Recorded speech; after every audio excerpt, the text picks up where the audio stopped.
Hey guys, Plasticon here. How's it going?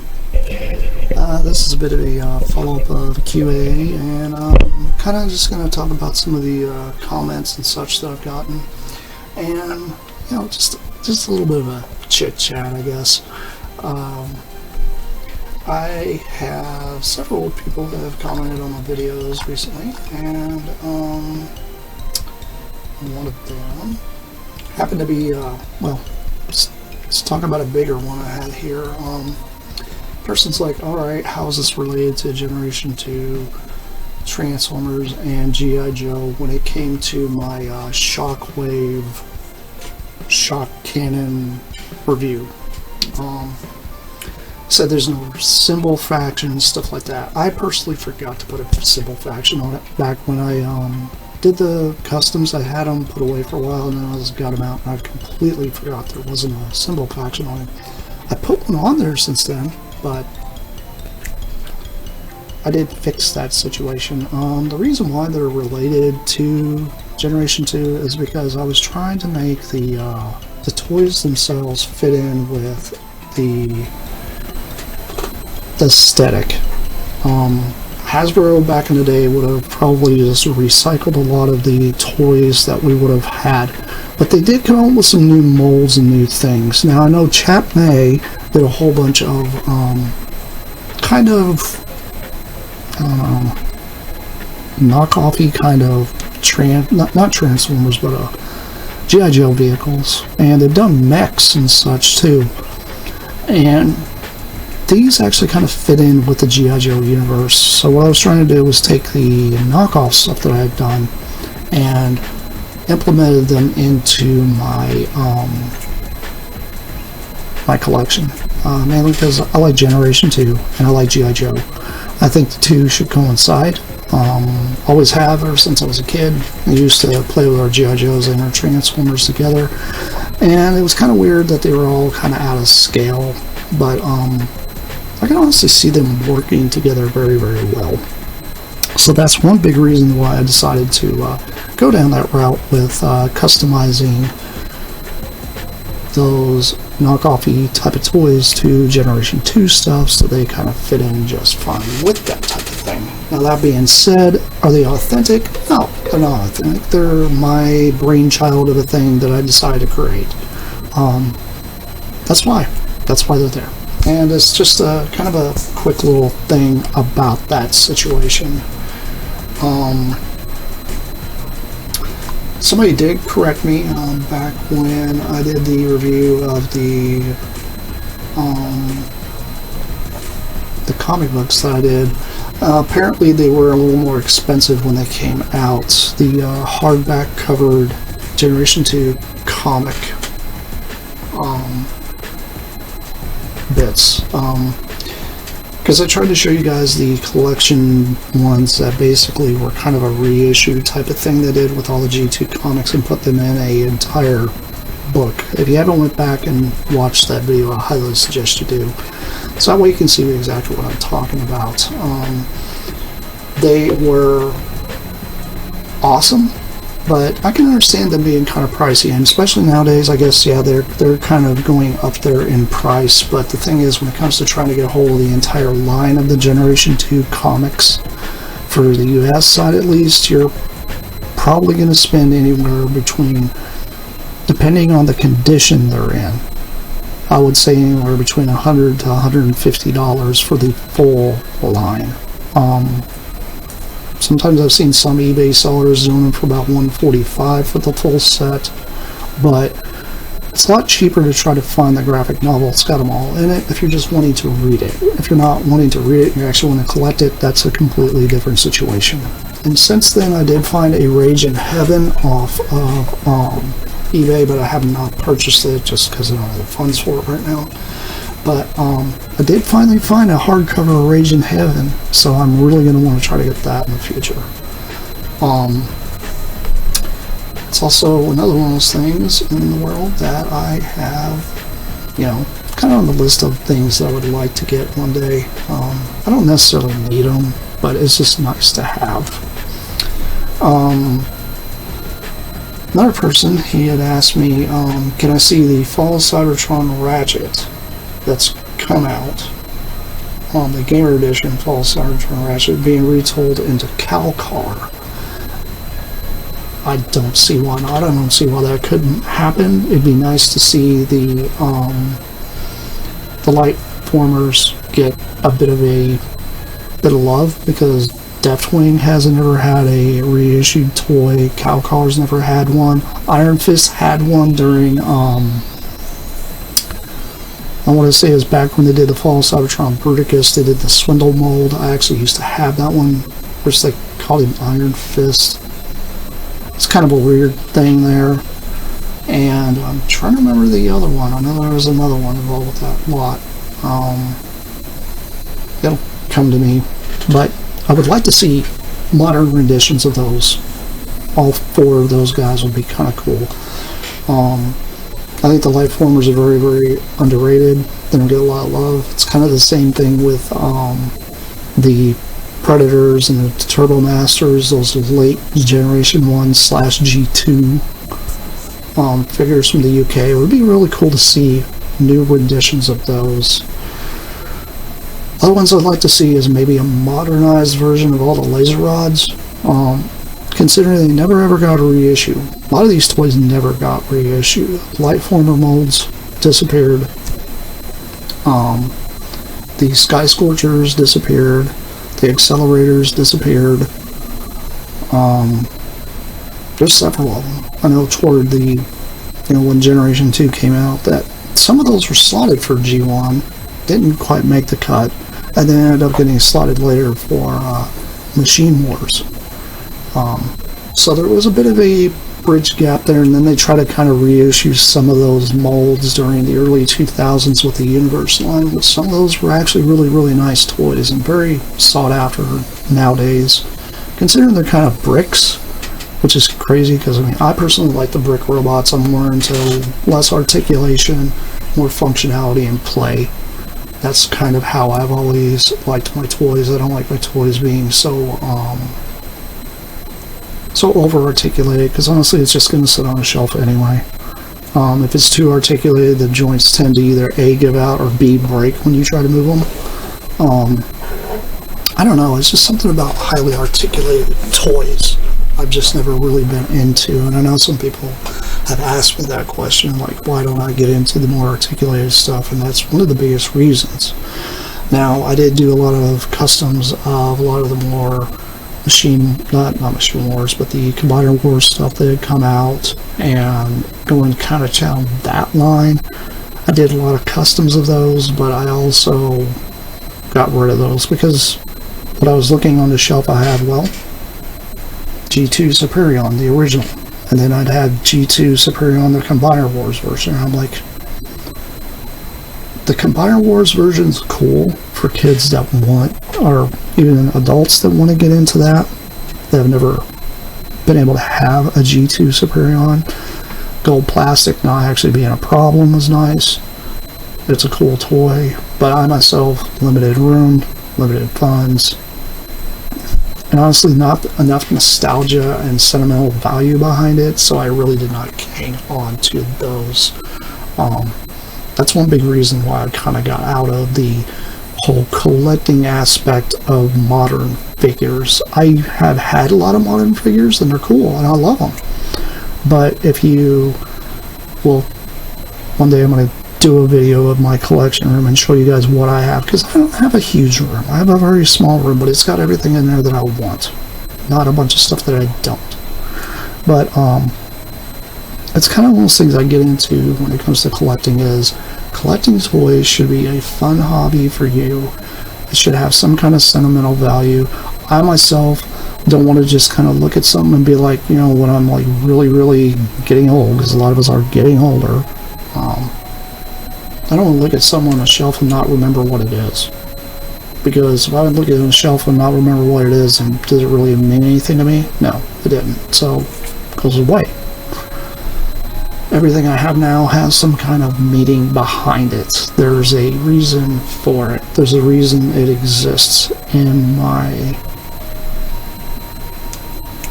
collection of toys and comics and posters and all different kinds of stuff, game systems, things like that.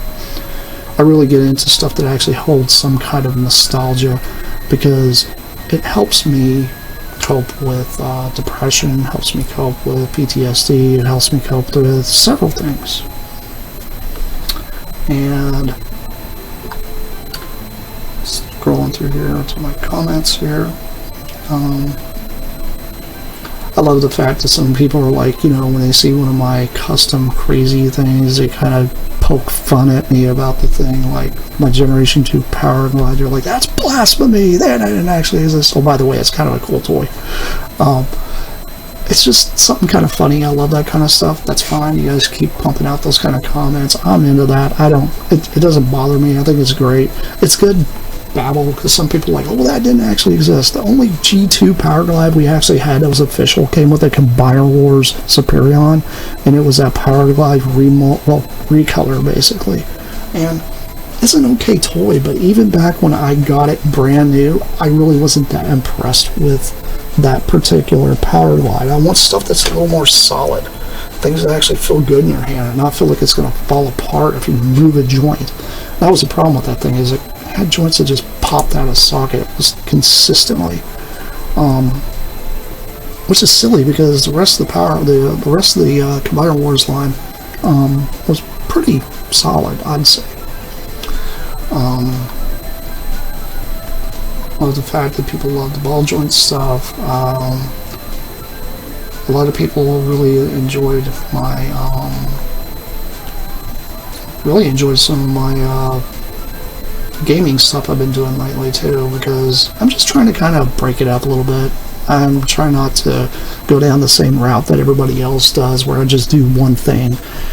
This is Plasticon Studios. I'm going to show you guys videos I've worked on, like whether it's a convention I go to, whether it's toys I picked up, music video, short film, toy review, playing video games, and bantering about whatever. That's kind of what I do around here. I mean, that's what Plasticon Studios has always been about. It's always been about the journey, the fun, the joy of doing things, and just showing you guys what I'm particularly into. And, you know, you guys might not be into handhelds, but I got handhelds, and I might end up getting around and actually review this one. This is a fairly interesting one. I'm into just all different kinds of things. It doesn't matter really what it is when it comes to certain kind of toy lines. I don't just particularly always stick with the same one, because I've learned in life that you have to have variety, and variety is what people like. I got some crazy little things that I want to try to get around to doing, and since it's getting colder out, it's kind of hard to do some of the little things that I want to do, so I'm going to move on and try to do this other stuff here in the future. I'm trying to plan a lot of stuff out currently right now. I actually work for another YouTube, and that is for the little comic shop I go to. I'm going to plug them. This is the other YouTube I go to. It's Back in Time Comics and Toys. It's here in Missouri, and they have a lot of awesome toys and stuff there. Some of the things I've actually reviewed have actually came from that place, because they've helped me kind of fill in some of my collection and help me purge some of my collection. So they're very, very good people to work with. And by the way, if you're looking for something, they don't have it in the store. It's usually on their eBay store. They have a very large warehouse, so we just got them doing a tour of the warehouse recently. It was really cool. Just really neat stuff like that. I'm trying to help them out by, you know, doing videos for them as well, and I just think it's fun. Trying to have fun with life and enjoy things and do the best I possibly can to help other people to enjoy things in life, because that's just what this is all about, really. I mean, that's why you guys tune into YouTube, is to kind of tune out of the real world. Well, that's what we're doing here, so that's kind of what we do. Let's see here. I had somebody ask me about the creepy cassette tapes that I had done. funny thing is, I went through and I was trying to find some of those old tapes, and I was like, what did I do with some of them? And I did happen to find some pre-recorded ones that I have, like old cassette tapes. And my brother, this happened to be one of them that was actually in that video, I think. My brother just recently had sent me a little JCPenney tape player. Because the old tape player that I had, I gave it away to a friend of mine, and my brother had sent me this one. And this one needs a new belt put in it, so I'm going to try to get around and get a belt for it. I may do a repair video on this thing, because it'd be kind of cool, because it's an old JCPenney, like one of those single tape recorder players, nothing huge fancy thing. It's very retro. Got to be from the early 80s. I don't know. I haven't done enough research yet to find out exactly what the model number is on it, but it'd be fun to kind of crack into. Could be an interesting video when I get around to doing that one. But yeah, I plan on doing that as well. And another one I had a lot of people comment on was they like my thrift videos. I was doing thrift videos there for a little bit, and I just got done doing another one just recently, so this video here will probably come up before the next one that I have, mainly because I haven't gotten around to the voiceover for it yet, but this video here is probably going to come out before the thrift video I'm going to be dropping that I just did recently. Some really interesting stuff in this one. It's kind of fun. I enjoyed it, so I like doing that kind of stuff. Let's see here, repairing toys. Yeah, you guys like the repairing toy stuff a lot. I've been trying to do a little bit more of that. Toy repair stuff, I'm no toy ploy, but I try to show you guys what I can to try to help you guys repair certain things, because there are certain toys he hasn't touched. He hasn't done like Action Masters. I wonder if there's anything I can currently repair that I know of. Not that I can think of quite at the moment. We'll see. We will see. I'm just trying to figure out what else I could do with the repairing videos stuff. I'll come up with something. I do happen to have a couple other little custom things I'm making. You guys really enjoyed those little paper craft cardboard sets that I built. I swear I'm going to just take snips and get rid of this thing, because I don't use this one ever. I might just take this apart and try to remove this thing. I bump it all the time. But anyway, I'm going to try to get into doing a video about some of the process that I go through to make some of those paper craft system, like, play sets that I make. It's kind of simple. It's not very difficult. It's really fun. I actually enjoy making them because they give me like small little setups I can use for pretty much anything I want, and they collapse and I can put them away, and I don't have to worry about them being out. I don't have to worry about them being like in some type of situation where they'll get wrecked and damaged and all that type of stuff. I really want to expand on that kind of thing and show you guys what you guys are capable of doing with very, very little money. Because it doesn't take a lot of money to make these things. They're very nice. And it's just cool to have something to put your action figure in, so it's actually an environment versus it just standing stagnant. Like, I don't know. I like some kind of background environment and stuff, so I'll be doing some of that here shortly in the future as well, because I currently have a G.I. Joe one that I've done, and I'm going to be doing a Cobra base, so I'm probably going to film some of the process of building the Cobra base one. I'll end up getting around doing a review of the play set that I built for the G.I. Joe one, so you guys keep an eye out for those. Those are going to be coming out real here in the future. As for, I would say, like, any huge haul videos, stuff like that, if I have friends of mine send me stuff, cool. That gives me an opportunity to open up some stuff and show you guys. I don't really have anything currently right now at the moment that's like that. I will here in the future, but not right now. Not at the moment, I don't. Not unless any of you guys decide to send me stuff. You guys do, just contact me and we'll figure it out. Normally you guys can send me a message through Facebook Messenger. It's usually how I talk to a lot of people, and that's just kind of how I try to stay in contact with a lot of y'all. I really appreciate all you guys' subs and continuing to watch the channel and continuing to support what I'm doing. I'm doing the best possible I can to keep it going.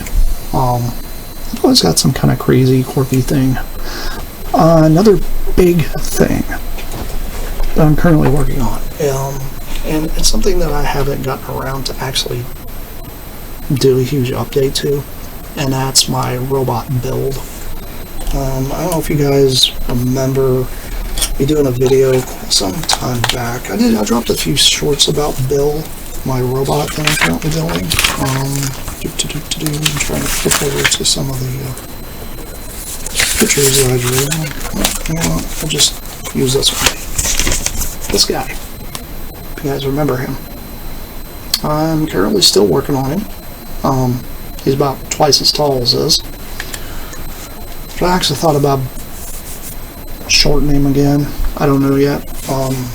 Still trying to figure out the power system on him, because I've been digging around trying to figure out what's going to be the cheapest to do when it comes to giving him a power system. Like, currently right now the thing runs off of D-cell batteries, and it takes 8 of those for him to move around. And I don't really think the D-cell batteries are going to work very well, because first off, they're expensive. Second off, it's really hard to find D-cells that are rechargeable now. For some reason, that's been kicked to the wayside, and you think here with this day and age of trying to take all this new technology and make it more, affordable and easier to do, everybody's going like, oh well, let's take these D-cell batteries and make them rechargeable. And then all of a sudden we're just going to take them off the market, and then it's like, why? Somebody explain this to me. Why? Why would you guys take them off the market? Like, I don't get this. It doesn't make any sense. And then when I go on eBay, I always find the ones that plug in with like these USB-C things, where you actually plug the USB-C cable into the battery, and I'm like,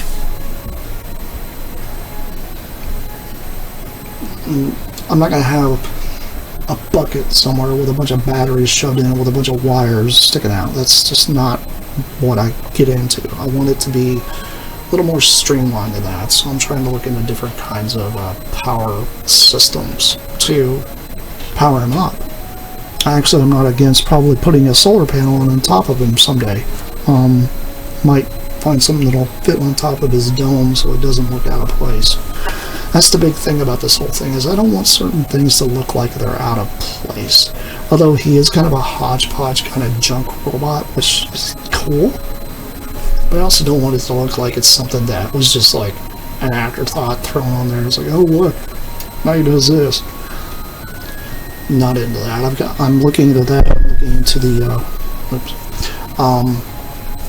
looking into like the hand gripping mechanisms. I've got a couple ideas on that. It's just all about trying to find the funds to do this type of thing, but right now that's kind of on the back burner. I did a little bit of update to him a couple days ago. I messed around with his drivetrain system, because I'm still not happy with how he moves around. He doesn't really like to move very well on carpet, which I don't like.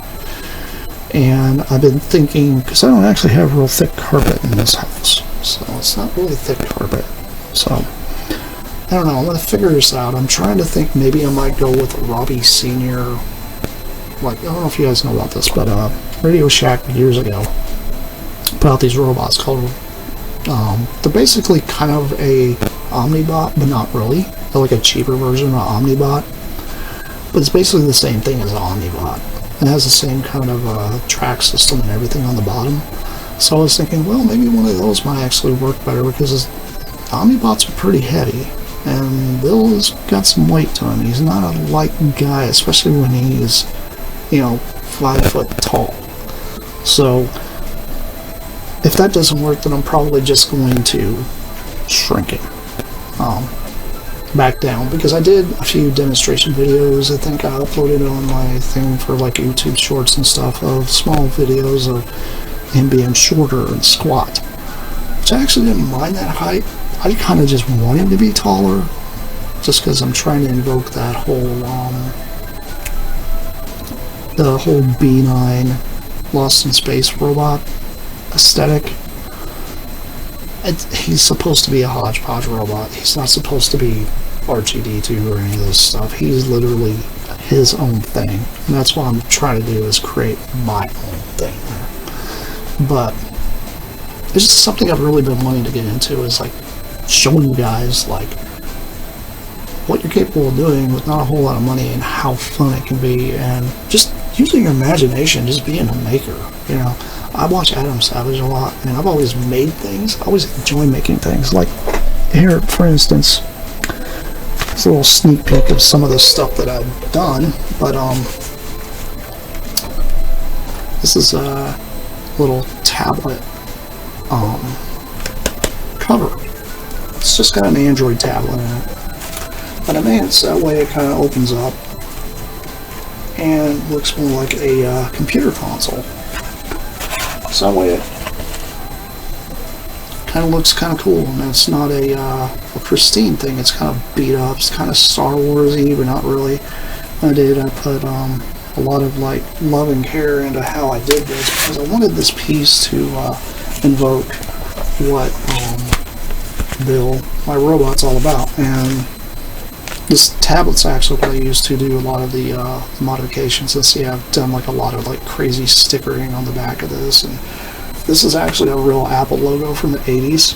This is a real Apple sticker from back then. I wanted to throw it on there. I was like, I need to throw that on there. That's about as retro as it gets. I wanted it to feel, you know, authentic, and that's why I was like, oh, cool, just to kind of throw all these stuff on here and make this thing all like nice and beat up, and put a couple of blast marks on it, like this thing went through like some kind of war or whatever. Because that's the whole thing. Bill's like a robot that travels through time, and he's from all different generations. Why he has so many different weird stickers and stuff thrown all over him, and stuff from the 80s, stuff from the 90s, stuff from way in the future. It's supposed to be that way, and that's kind of the whole aesthetic I was going with him. It's definitely one of those really strange things that I built, but I really enjoy doing this kind of stuff. Like, I like customizing toys. I like building my own universe. I like creating things. That's pretty much the reason why I went into filmmaking in the first place. Whenever I was a kid, I was infatuated with making things and creating stuff from just nothing. And another channel I watch other than Tested is I watch Smuggler's Room. The guy there, he does an amazing job showing you guys what you can do with little to nothing and create some of the coolest stuff. Basically building Star Wars rooms out of it. Really neat. I'm into that. But I'm also not going to be converting my entire apartment into something that's like that. It's kind of crazy. But I wanted to kind of show you guys some of the crazy things I've been getting into. Some of the prop stuff I've done. I did like a video about a Blade Runner blaster that I had done. I plan on doing a couple more follow-up videos to some other devices and stuff that I've done here in the future. And I just wanted to show you guys everything that I've been kind of at work doing. Primarily my job is YouTube, whether it's my channel or the shop that I work at. By the way, back in time, comics and toys. Hopefully that'll become a thumbnail. Check them out. They're on Facebook. You can find them on YouTube. You can find them on Instagram. They have an eBay store. You name it. They're awesome. Great people. Love them. And yeah, it's just one of those things. I'm trying to do the best I can to do what I can, get through this crazy life we're in, and not let things get to us. Like, it's hard. I know it is. But times are tough. You just gotta get tougher. And sometimes you just don't expose yourself to all the craziness. I do have some people though that had mentioned, can I link stuff like some of the music I used in some of my videos and stuff like that. That stuff is primarily a lot of the music I got off of Newgrounds many moons ago. So I don't really remember the source. I do know I've got the music and the title downloaded, but I don't actually have the source for it. Normally the title and stuff actually says who it does. The thing is a lot of the videos I've had people comment on, the videos are several years old, and I've gone through several computers since then. I used to have a Macintosh laptop, just a MacBook, that I used to edit on all the time. Well, it kicked the bucket many moons ago, over a decade ago, unfortunately. As much as I loved that laptop, it finally kicked the bucket because I did so much editing on it, did so much with it. And when that happened, a lot of stuff got lost. I do have quite a few backups, which I try to back everything up onto externals or burn them on disk, stuff like that. But there's times that some of that stuff gets lost. Time takes its toll. But, yeah, there's no real way I can actually kind of get you that type of stuff. I would just go to Newgrounds and type in whatever kind of music you want. Normally you'll find some of this stuff. It's crazy. Newgrounds is amazing. I'm sorry, but Newgrounds is one of the most amazing, like, maker places for artists that create all different kinds of stuff. I do highly suggest you go check them out. They're a very good website. Very good website. There's no application for it that I've seen. It'd be neat for a lot of people to do that kind of thing. Now, I did have somebody mention that they wanted to. I mentioned my Generation 2 logo shirts. I made one G2 logo shirt for myself a while back. I got a white t-shirt. I got me some paint markers.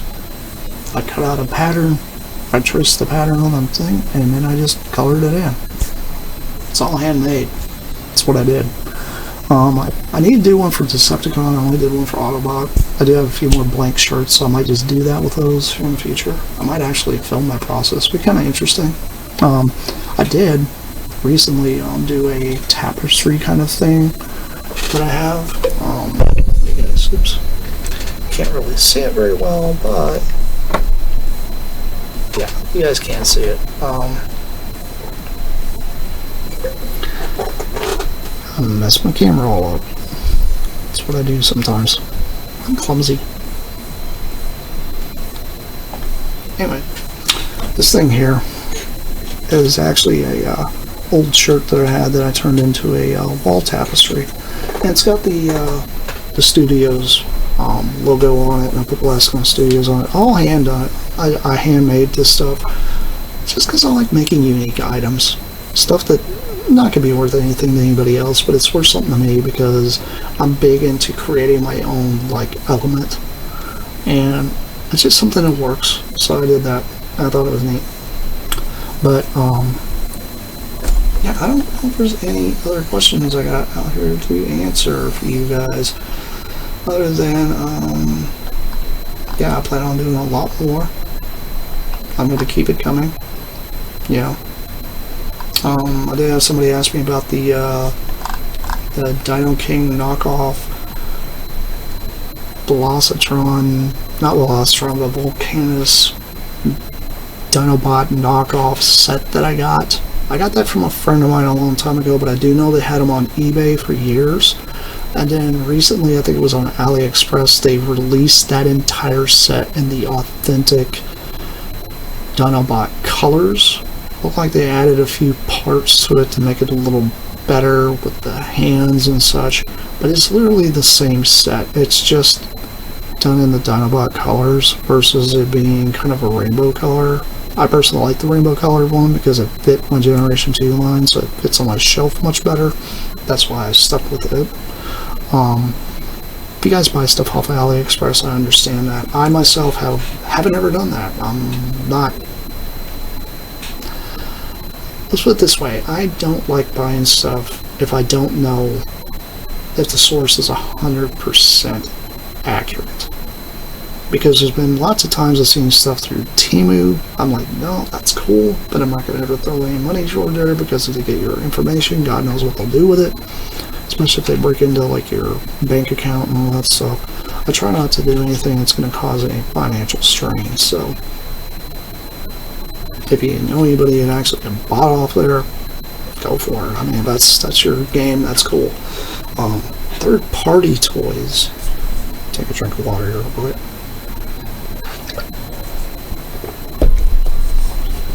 As for third-party toys, some people's asked me what my experience has been with third-party toys, and mine kind of stops about around 2016, 2017, something like that. I owned this one that was called Sonicron, which was a Shockwave that turned into a tape player, kind of a micro cassette tape player, which was actually modeled after a real Sony tape player. Its joints did not hold up very well.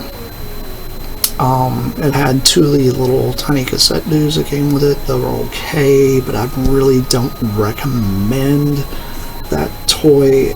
It's cool if you are into Soundwave and you gotta try to collect every Soundwave. Cool, I understand. But it's a knockoff to me. Like, it's third-party stuff is kind of a knockoff in a way.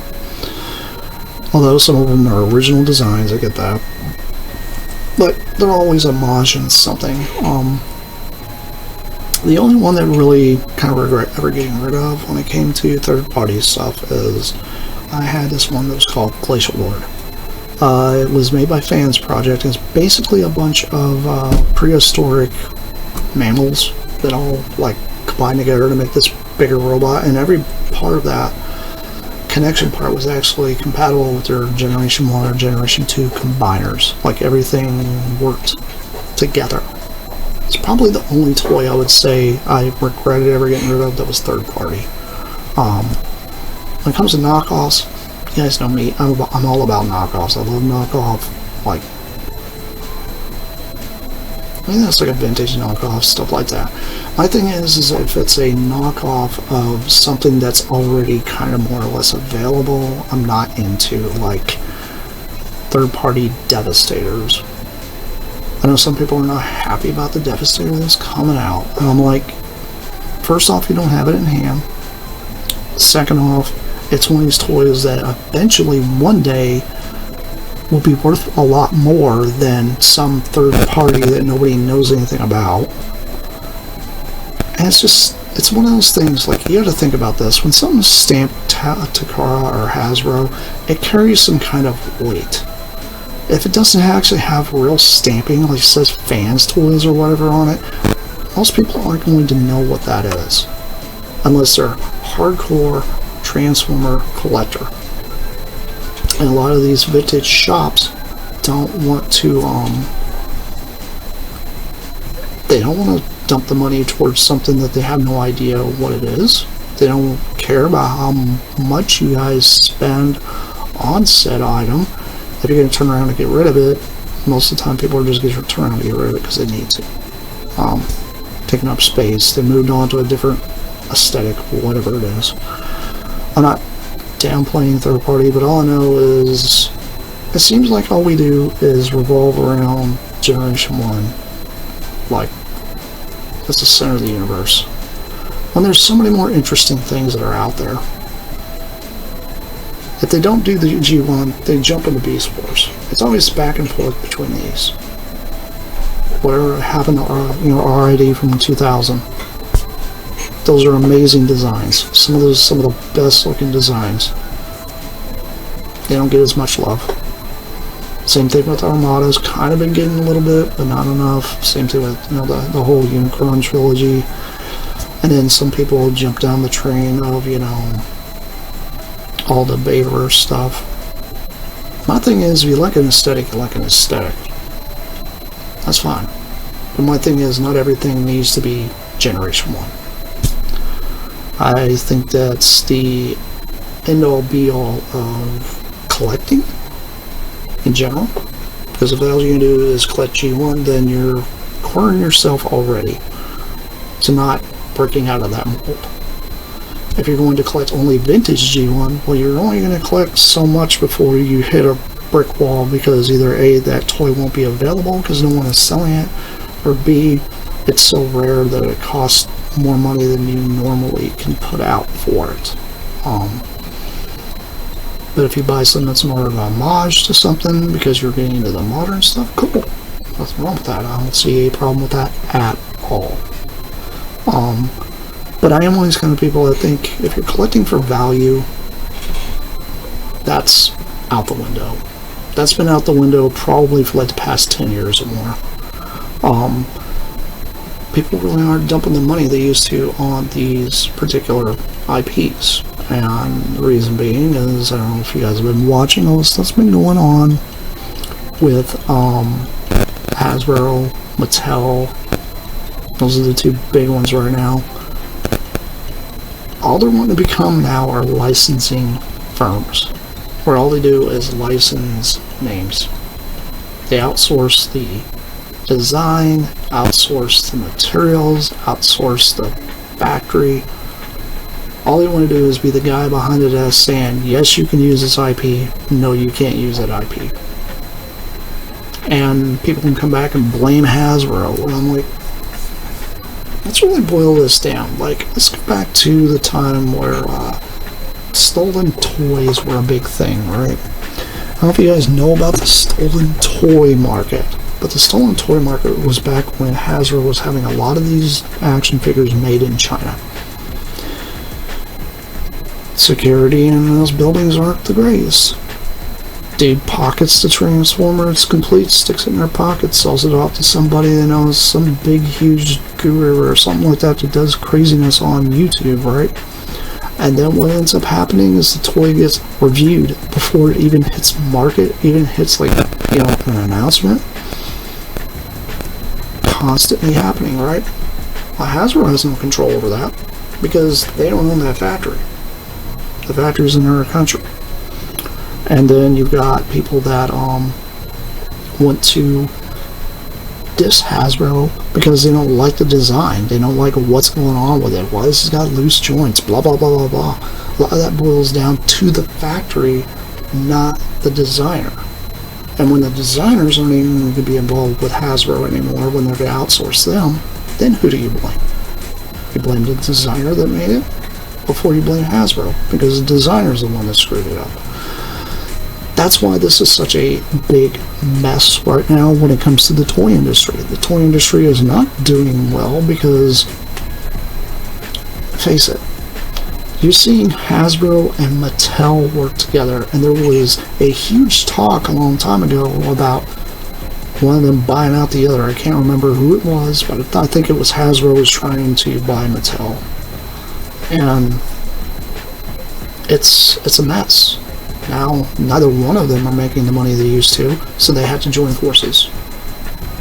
That's like, you know, Spider-Man joining up with Venom because they have no choice. They have to fight together to survive. And that's exactly what's going on here. That's, you know, seeing Megatron and Optimus Prime join forces to fight together because they have no choice. You know, whatever the big bad is going to kill them. That's just how it goes. And that's how it is with the industry. The industry is literally feeling that. It's the same thing with the gaming industry right now. It's the same thing with the movie industry. All these industries are struggling. And some of it's like, you know, people are going to blame what's called AI. It's not really artificial intelligence, as people want to call it. People really don't understand what it really is. All it is a computer pinging a library full of information and spitting out an answer. That's all it's doing. It's not actually thinking for itself, as much as people want to say it is. It's smoke and mirrors. Smoke and mirrors have been around since magic acts and plays and stuff like that back in Shakespeare's time. You know, like, this stuff has been around for years. People just pull the wool over their eyes and then hope it's real, right? And that's the industry in general. I'm looking at the entire industry. I'm not just looking at toys. I'm not just looking at music. not just looking at movies, not just looking at writing. Even the car industry is getting hit with this. Everything is, because people are getting lazy. They expect something to come from nothing. They think if I put zero effort into this, I'm going to end up with this huge output. Zero effort, high profit. That's all they want. And that's kind of just boils everything down to what everything is now. Now, myself, I edit my own videos, I produce my own videos, I create everything I possibly can, and I try to do what I can to make sure people get the correct credit and people enjoy what I'm doing. That's all there is to it. Just trying to enjoy the life that we have. But, you know, don't let the big stuff like this scare you. If you're into what Hasbro and Mattel are doing together, fine. Distribution, that's a whole other ball game. But it's all being affected the same way. Because distribution isn't Hasbro. Everybody's like, oh, we go to Pulse. I'm going to go to Pulse. Here, I'm going to pick up the phone and order my whatever. Cool. But if Hasbro doesn't get it in their warehouse because the manufacturer didn't send out the correct amount of crates to the distributor, for that distributor to send it to Hasbro, to send it to the, person buying it, sometimes it's out of Hasbro's control. That's why there's, a limited amount of these we got in. Just because, we ordered 400 of these, we only got 250 cases because they messed it up at the distribution center, and it turns out the factory was behind or something, God knows what, because you gotta think, when these toys get made, I don't think people really think about this, but when a lot of these toys get made, they get made in factories that are making stuff for like vacuum cleaners, stuff for microwaves, making plastic buckets for, 5-gallon buckets and stuff for hauling paint in or whatever else. These places are making all different kinds of plastic products, so they actually get these injection mold companies to make these things. Well, they're not just specifically making toys. So they try to bring people in that know what they're doing to manufacture the toys, but they're also manufacturing water bottles, because Nestle needs God knows how many of those to pollute the world. I still think we need to find some other kind of biodegradable thing. I don't know, go back to glass bottles that we used to, send off and actually get melted back down to actually turn into planes of glass for a house or whatever. Recyclable items is what we really need. Plastic is horrible. It's horrible for the environment. And as for the packaging that Hasbro's been doing with this whole thing where they're moving back to actually having windowed packaging, yes, you need one window on it. You don't need the whole thing to be a bubble going over the toy. Just make a cardboard box with a little plastic window in there so you can see it. That's all people care about. That way you don't have distributors and resellers and stuff like that all getting mad because pieces are missing off this stuff, because say a crate of these things show up in a store and then this person takes the stuff to the floor and then they come back to go do something else and then they come back and somebody's opened up the package and ripped all the heads off of whatever it is, and guess what, you got a whole crate of stuff you can't sell. The resellers are getting hit hard with it, and that's why this has changed. And honestly, it's a good change, but in a way it's also bad for the environment. I understand that. People get mad about the little burrito, the paper burrito full of plastic parts. Why are we getting mad about that?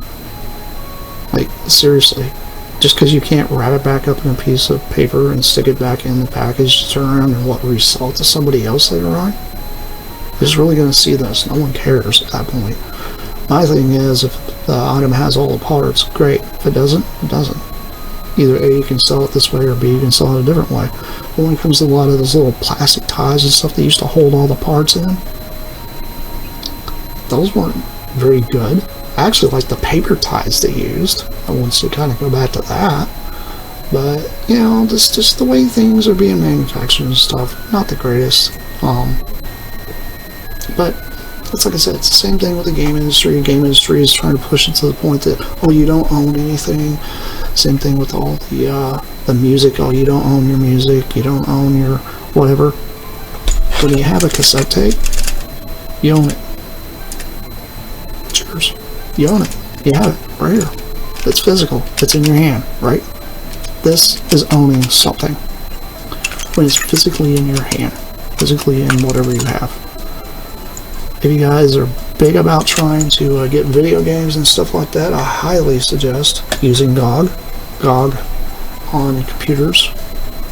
Perfect, because you can actually download the game, the full game, put it on a disc, put it on an external hard drive, put it on a thumb drive, put it on an SD card, something, I don't know, put it so it's physical.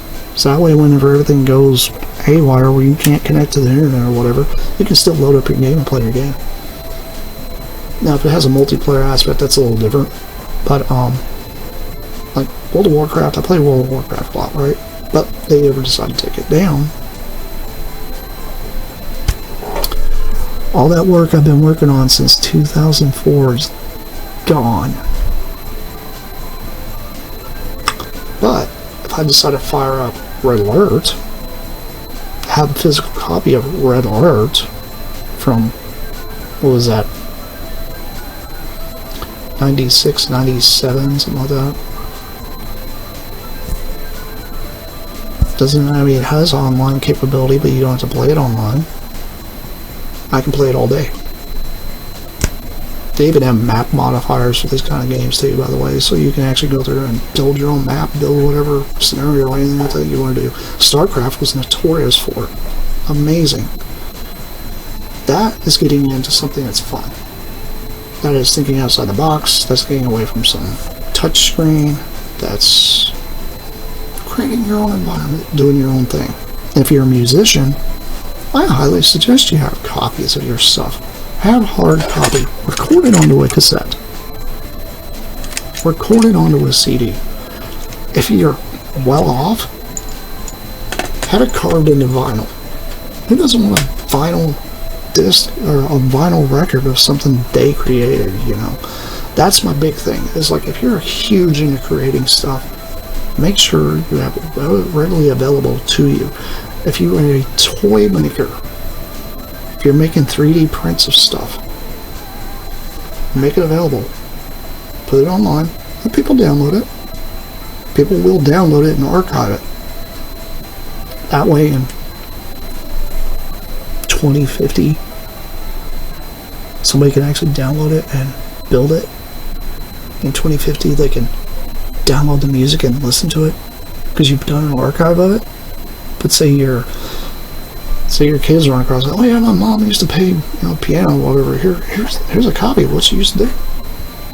It's cool having that stuff because that's the stuff that causes things to, inspire people in the future. Inspiration is key to living. Inspiration is key to becoming more and more aware of what is going on in your life. Have some kind of inspiration, have some kind of love behind what you're doing, and enjoy your life. Don't hate your life. Do the best you can with it. But don't let certain things rule every little tiny thing you're doing. Because the world is enormous. And there's so much to learn, so many things to do. And it's kind of turned into a bit of a life talk, but hey, I like talking about life and I like sharing my experiences and helping you guys feel like, you're not alone when it comes to a lot of this stuff that's going on. But inspire people, have fun, enjoy collecting the toys you're collecting, and who cares how you display them? Who cares how many you have? Just enjoy what you have. Because ultimately that's what matters, is if you like it. If your family enjoys it, cool. If your family doesn't enjoy it, but it brings you joy, that's fine. There's nothing wrong with this. As long as it's not killing your bank account and destroying your well-being, I should say. If it's a good mental break for you, fine. That's what people need. They need mental breaks. Mental breaks are good. They're healthy. I highly suggest these. But anyway, I've rambled on too long. This has been Plasticon. This is me signing off. I'll see you guys around because I have plenty more coming your way. That's it for now. Bye!